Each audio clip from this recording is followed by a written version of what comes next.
Hey guys, welcome back to another episode of Let's Play Katawa Shoujo. In this episode, we finally meet our one destined waifu that we've been desiring to chase after. I don't know her name yet, but we're gonna find out. So, the last episode I said I was gonna, the one I said I was gonna go for was, I'm sorry I didn't mean to startle you, because, you know, eventually we were being a creeper, walking up, because he didn't notice. He was like walking straight towards her, looking at her, walking towards her, and she's like, "Oh, I'm guessing she's had one of those shy people." But, you know, it's all good. It's all good in the hood. I never used that thing ever. That's my first time using it. Okay, I'm sorry. I didn't mean to startle you. Can I push it? Okay. Sorry, I didn't mean to startle you. It's okay. The girl certainly doesn't look like it's okay, but I let it slide. So, do you mind if I sit here? She seems to be very uncertain whether it's okay or not for me to sit, but finally she nods, just a little. Okay. Aww. I take the seat next to her, and she hides herself behind her book. Life-of-Pi. Never heard of it. I don't know. Movie reference? So, sorry again for startling you. I'm Hisao. She looks up from her book, stalling a little before replying. I know. We are in the same class. Her speech is stilted. Yeah, her speech is stilted and so quiet that it is barely audible even in the still library. Somehow I think my so-called delinquent impression of her was wrong. Yeah, don't assume people. Don't assume the stuff about people. Just make yourself look stupid. Hanako. I'm Hanako. Ellipse. I resist the urge to say, that's a nice name, just to have something to say, but really, it's the only thing I can think of. I feel like an idiot. Everyone here must be used to being different to each other, and here I am being all bothered and fussed about that kind of thing. Don't let me interrupt your reading. I'll just check these books if you don't mind. She nods a little, and sighs a little sigh of relief. Ellipses. So I try to read the covers and the introductions of the books I picked up, and she buries her face in her book. Uncomfortable silence consumes us. My eyes still wander to her direction, and I sneak peeks at her flowing hair and the scars it's hiding. After a while, I realize that she's doing the same and only pretending to be immersed in Life-of-Pi. We're the same. Already, the connection is being made. Her gaze is not inquisitive at all, though it darts around like a scared rabbit. When our gazes finally meet, the chain reaction is unstoppable. Oh! She stands up forcefully from the beanbag and takes a deep breath. I've got to do something! Without warning, Hanako takes off and runs towards the counter. Her hair-like takeoff catches me so off guard that I don't manage to go after her until she has a good head start. By the time I reach the counter, she is nowhere to be seen. Aww, no! We were just trying to be nice. We gave off too much creeper vibe. Lily and Yuko are happily chatting away. Knowing that I won't be able to catch Hanako myself, I approach the girls. Hey, did you see, notice a girl run past here? Yeah, maybe. But what did she look like? Long, dark hair, kinda shy. She had, well, some scars on her face. You wouldn't be talking about Hanako, would you? Yeah, that's her. I saw her reading and I tried to talk to her, but I think I scared her off or something. Oh dear. Yuko, would you excuse me? I've had better try to find her. Sure. I'll just hold on to these until you come back. What's going on? I'm sorry, but I'll have to explain it to you some other time. Right. I'll see you later then. Lily hastily grabs her cane and hurries out of the library, leaving me alone with Yuko. I don't think I'll ever get the hang of this place. Did I do something wrong? What did you do? Nothing. I was just looking for some books and then she got this fit and ran off. The most offending thing I can think of was that I might have looked at her general direction a few times. Well, she is a very timid girl. You have to be very careful around her. She can be very jumpy, I think, and she's not accustomed to talking with other people. Isn't that a bit strange? I wonder. It's just how she is, I think. Yuka doesn't sound at all convincing. Then again, maybe this is just the norm around here. Everyone has their own problems, or else they wouldn't be here. But how should I deal with these people? Forcing myself to act over casually only makes me feel phony. Like I was supposed to be ignoring the elephant in the room. Yuko fidgets, looking like she wants to say something too but resists it. I think it's an elephant, only if you feel that way. I guess she doesn't have a good sense of self-restraint, and it makes me smile, and she blushes heavily. What? Did that sound stupid? No, it sounded really wise. I guess you're right. It's more about me than anyone else. Neither of us have anything to add, so Yuko fills the silence by shuffling some papers around. People who have papers on their desks really like doing that. Did you find any books? I should be closing soon. I mean, this library should be closing. But I have to do it. I hope that's not too inconvenient for you. Oh yeah, I want some books, but I left them over there because... I'll just go get them. I fetched my stack of books from beside the beanbags where Hanako and I were sitting and returned to this counter. Wow, you read a lot, don't you? Almost kind of used though, by Hisao's voice. I surprised myself. The voice exchanges are real. The mix-ups are real as well. I surprised myself with that too, honestly, at least when I really think about it. I had a lot of free time earlier this year, so I just kind of started reading books to fill the time. I couldn't do much else. I see. But she doesn't say anything else, and just checks out my books for me. I guess this is what they call tact. Oh, Kenji. Where's Kenji? Where's Kenji? That's not a bitch. Where's that bastard? That southern bastard. Holding library books with one arm, I trawl in my pocket for the key to the door. A sudden sound from... Yes, here he comes! The man of the hour. A sudden sound from behind startles me, making me nearly drop my books I'm carrying, or the key that I almost managed to get into the lock. Who is it? I turn around to see who is talking to me. It's Kenji. He seems to be in a friendly mood, although the light glinting off his glasses in the dark gives him a sinister look. It's just me. This makes him pause and lick his lips nervously. Who is me? I don't know anyone called me. Are you some new guy again? His voice is suddenly strained and quick. Yes, but we've met before yesterday. I don't think so. I would remember someone who I met yesterday. When was that? What day is this today? I try to ignore him. Is he joking or what? Prove that we met before. You live across the hall. You're Kenji. Huh, what? Whoa. Okay, we got Psycho and Neighbor Psycho. We're learning all kinds of stuff about. So he's a southern psycho. Oh, not a southern. He has a southern accent and he's a psycho. I don't know. That's a weird mix. But don't worry, I changed his voice. Oh gosh, I didn't read what it said. How do you know my name? Damn. This can only mean one of the two things. Either we have met and you are telling the truth and I just can't remember it, or you are a spy. He pauses. A psychic spy. Logic. His eyes dart around me, trying to peek into my room, although it's hard to believe he can see anything through those thick glasses. His mood swung from friendly to maniac in less than a minute. I'm not a psychic. How do you know that? I'm not a mind reader. Obvious. Kenji points a finger in my face damningly. Unlike you! Stop that, man. We met yesterday. What's wrong with you? I live in this room. Lies.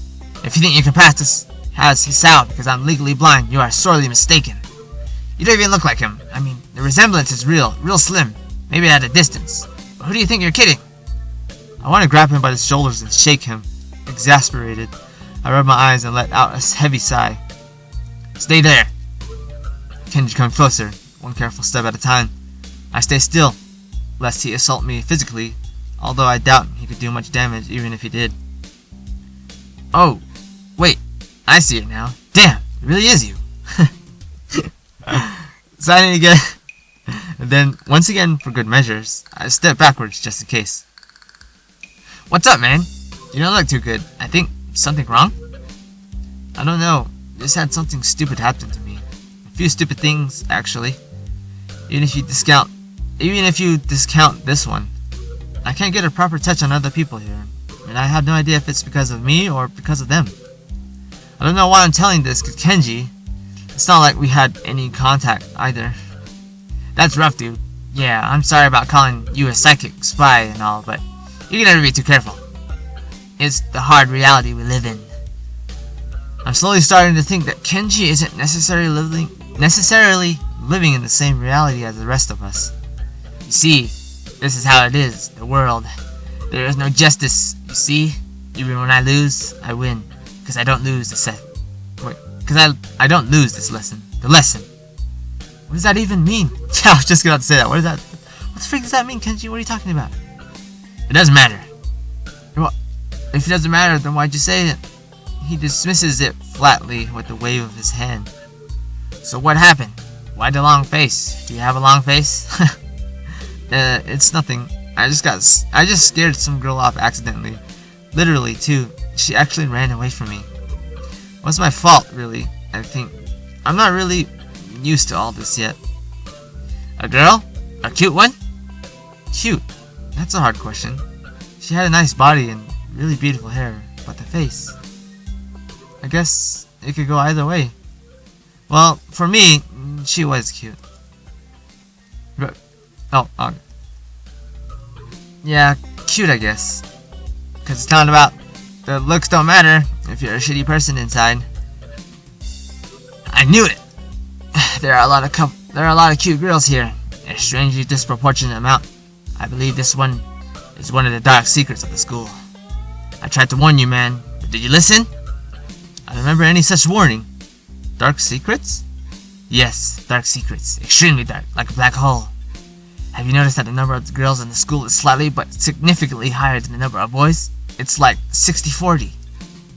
He turns his head to the left and stares off into the distance at nothing. Why is it like this? I mean, to the untrained eye, it doesn't appear to be that bad. But that is a full 20%. One would think that a school with such a huge pool of women would be a man's dream, but no. What I'm about to tell you could blow your mind. Are you ready? What are you gonna say? Now Kenji is a strange character, so we gotta be prepared. We gotta be prepared for whatever comes our way with this guy. I don't know where this is going, but I think I won't be missing much by cutting out now. No, I am not ready. I'll only get as far as turning the doorknob before Kenji starts talking again, showing that he doesn't really care if my mind is blown or not. I believe that this school is a battleground, a site of a feminist infiltration. This disparity in the number of men to women is a clear sign of how far they have come. In this case, Cold War turns hot, and they will have superiority in numbers. Just another skirmish in the eternal war against the forces of the feminists. They're everywhere. In Japan, women outnumber men. It's not a 60-40 split, but it's only a matter of time, man. Even in America, women are the majority by a hair. They're building up their numbers in the past. The buildup of a military has always been the clearest sign of an imminent war. Japan is just the first step. Our economy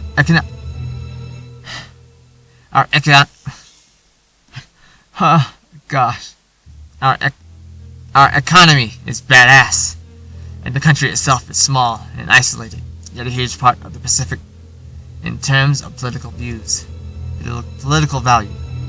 The perfect target. They are so cunning, as expected of women. Soon the day will come when... Kenji's voice trails off ominously. That is why you can't trust them.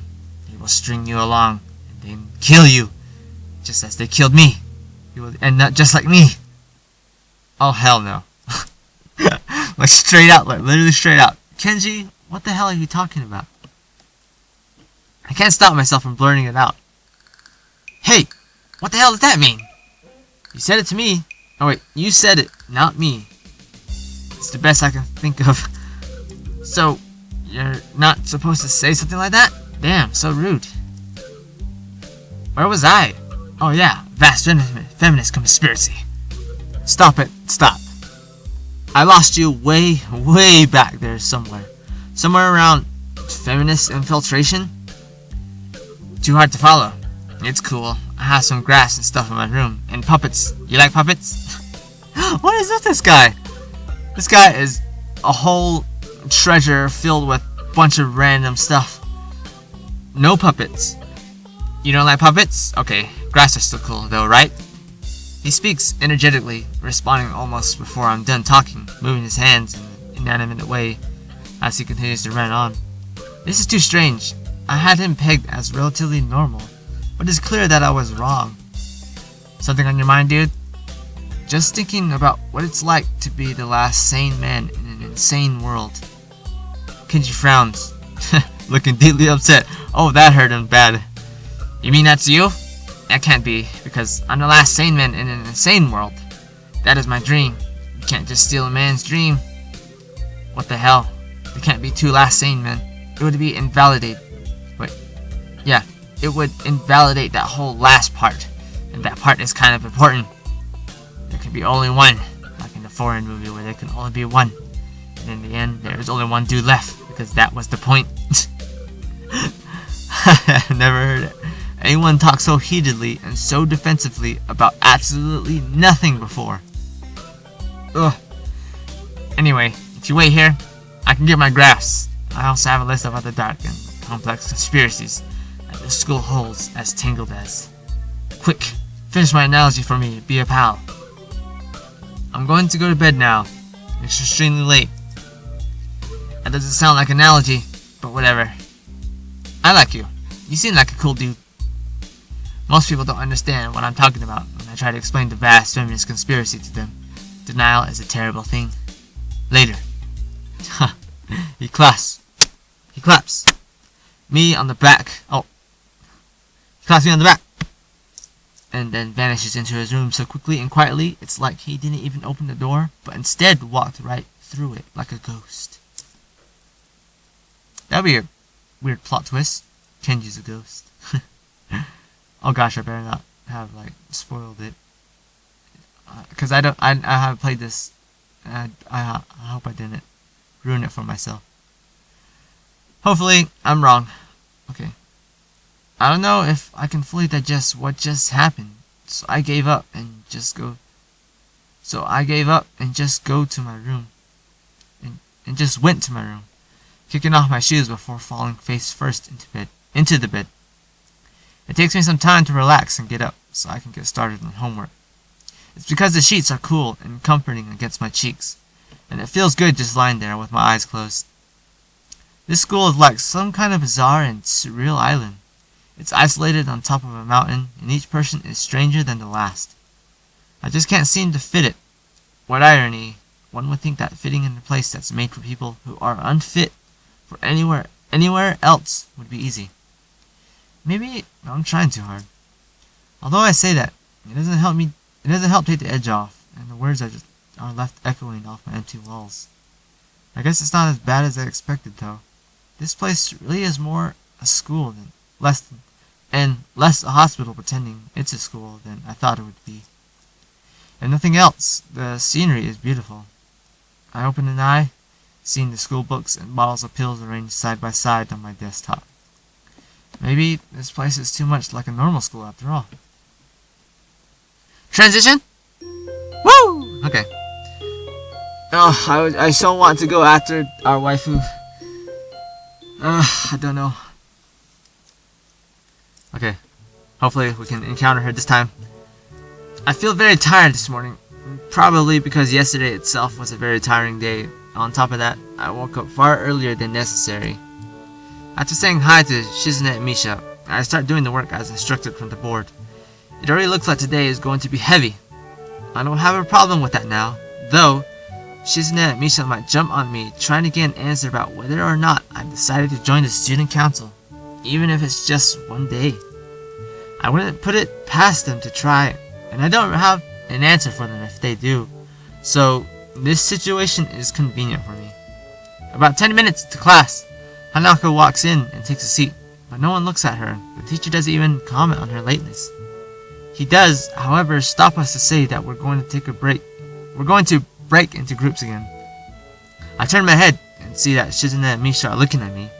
Shizune gives me a smile that is equal parts cute and menacing. This is a smile that says, "We have you now. There is no escape." Hichan, it looks like we're together again. Yay! Misha leans sideways while Shizune pushes her desk closer to mine. There really is no escape now unless I were to jump through the window. Go James Bond mode. Do it! Jump to the window! Jumping out the window isn't the best option, sadly.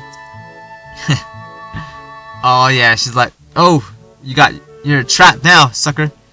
You ain't leaving." What's wrong, Hichan? Oh, Hichan, have you been thinking about what you said yesterday? You said that you would think about joining the student council, didn't you? It's okay, Hichan.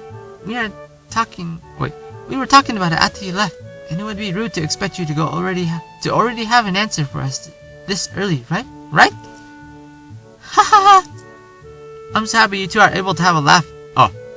I'm so happy you two are able to have a laugh at my expense, and even more pleased to know that you both know how crazy the two of you can be. Now that that's over, Shizune snaps back into serious mode and smacks today's assignment with the back of her hand in an overly dramatic and important way. When I actually look at the stuff, it's mostly just reading. In fact, there are only two problems. I almost want to say something about her rush to get started. Seems a bit much, considering the small amount of work. In fact, Shizune probably knows how little there is, and simply doesn't care. Yeah, it seems like the workload doesn't matter to her as much as the fact that there is work. The actual amount is unimportant. She approaches everything with the same level of ambition. Yay! There she is. While I'm reading, I let my eyes wander around the room and catch Hanako trying her hand at solving the problems. It looks like she's working alone. Do it. Go over there, dude. You can do it. Don't be shy. You can do this. I can't remember seeing her working with other people before. Thinking back to how shy she is, it's understandable. Hey, that girl over there. Huh? Who, Hichan? Her, Hanako, over there. Does she always work alone? I think so, Hichan. Do you feel sorry for her because she's all alone? I was just thinking that maybe she could work with us or something. Yes! You're doing the right thing, dude. She's getting caught by our tractor beams. We're sucking her in, and soon she will not escape. No, I don't think that would be a good idea, Hichan. Why not? Shichan wouldn't get along with her. Why? Misha shuffles around the question, letting out a laugh that sounds very strange. It's nervous, but still has a lighting up and down quality present in everything she says. Just because, Hichan. By now, Shizune hasn't noticed our conversation, and it makes me realize again how Misha has been signing everything she has been saying this whole time. Well, that's kind of like hardcore dedication. That's like a really hardcore habit, just to keep signing, even though you're not a deaf person. But that's good. She's a good friend for doing that for Shizune. What? Oh, what, Chichan? The friend of my enemy is my enemy. That sounds so harsh. I'm not going to say that. You said it anyway. I know, Hichan. It's fine if you overhear. I wonder if this is Misha's way of keeping things fair, since without her, I wouldn't be able to understand the things Shizune is saying, and vice versa. Is that also why she signs all the time, so there is never a conversation Shizune will be left out of? Anyway, we should start on the problems now, Hichan. Alright. We finish with time to spare. We decide to ask if there are any alternatives to the cafeteria, as frankly the food so far has been subpar. Almost said superb. This sends Shizune and Misha arguing among themselves about their favorite restaurants. All of them are downtown, so I don't think we have time to go all the way there. And what about the bill? Are they arguing just for the fun of it? Maybe. They seem so distracted by it that they don't even notice the start of the actual lunch break. I look over my shoulder towards the back of the classroom. She seems to be studying her notes from the previous class. It's an odd sight. Everyone else in this class is busy. Everyone else in this class is busying themselves with the lunch break. Socializing, gossiping, rearranging desks. The ones with actual box lunches mixed in and chattering like everyone else, only interrupted by short bouts of eating. But when I watch Hanako, it feels like I'm the only one who can see her, almost as if she was invisible, sort of hiding in plain sight. Is she being bullied?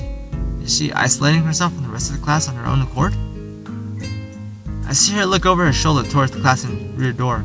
Come to think of it, she hasn't turned a page since I started watching her. I guess she's waiting for someone? What to do? Go talk with her. You can do it, man.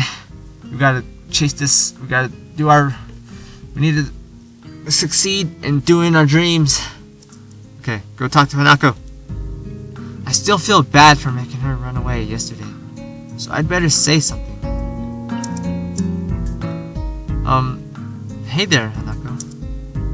Ah, Hisao! Well, at least she remembers my name. Hey, I just wanted to apologize for yesterday. I didn't mean to startle you or anything. I'm just new here and thought I should get to know my classmates. As Hanako looks up at me, I notice her scarring once more. Aww, she looks so cute. It's a little bewildering that you can barely notice it from across the room, but it's so noticeable from close up. That's okay. It was my fault. Nah, that wasn't anyone's fault. It just kind of happened. So, are you waiting for someone? I saw you looking at the door before. Yes, Lily. Oh, you mean Lily the blind girl? Hanako only nods in response. And I can't help but wonder if defining people through their disabilities is a fox pass of the worst kind or just normal here. I guess that explains why Lily took off after her yesterday. She seems like a nice girl. Are you two friends? Yes. As if hoping for Lily to appear, she checks over her shoulder again. I think I'm making her nervous again. I hope I'm not disturbing you right now. No, that's not it. It's just easier if Lily doesn't come here.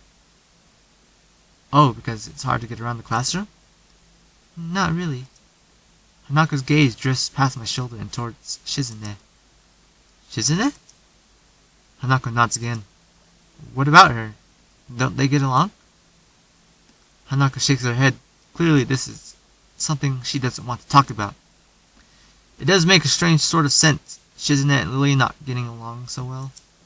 Communication between the two who would be all but impossible. It's hard enough talking to Shizune through Misha, even when you can see whose hands are talking. Hanako is so focused on Shizune that I am the first to notice Lily at the door. Oh, she's here now.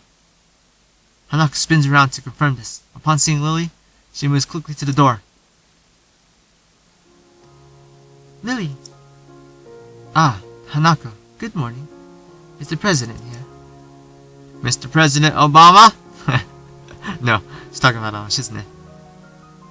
Yes. Hanako glances over her shoulder at Shizune again, as if to confirm she can't hear them, even though that's impossible. I suppose we'd best be off then. Lily's sigh in tone of what seems like frustration makes me raise an eyebrow. I guess there's some kind of enmity between the two. It's intriguing, but that's not really something I'd ask about. I'm sure if they wanted me to know, then they would tell me. It's not only my third day. I should be trying to make friends, not finding out why people are enemies. Still, it's a little funny to find out that the school has little feuds, just like my old school. Okay, I think the episode is going too long. I'm gonna end it here, just so I don't go over. But thank you guys. Like and favorite if you enjoyed. I'm Noxcon Gamer, and I'll see you guys in the next episode.